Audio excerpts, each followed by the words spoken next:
And finally, we have something new in our EHB series. It's we have a short scale and a short to medium scale multi-scale base. And what's cool about these is these are in our 1500 series range. So you're going to get the upgraded figure top on both of them. You're going to get the Nordstrand. These are actually big splits. So you get the hum canceling with these. And you might remember we've had these on the 1000 series, which are just the painted series, the painted EHBs that you'll see over there.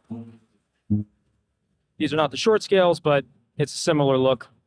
But they did so well, people were interested enough in them, so we decided to go to the next level up in the series. So again, we have the 1505 SMS, sorry, short scale, multi-scale.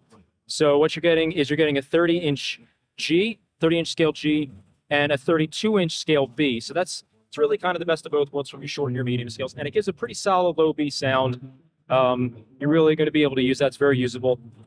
Same here, but this is just a straight 30-inch scale. So if you're scanning short scale bases, headless bases, and something that's super lightweight, because both of these are chambered, they make awesome instruments for everyday use, or if you need something to throw in an airplane, travel around with without too much hassle, that's also a great solution. So again, electronics package, Nordstrand, big splits, and this also has a little bit of a different preamp system. It's got our very mid 4-band, very mid 3-band, meaning it's got sweepable mid-range and then bass and treble. And those are the EHB 1500 series short scales.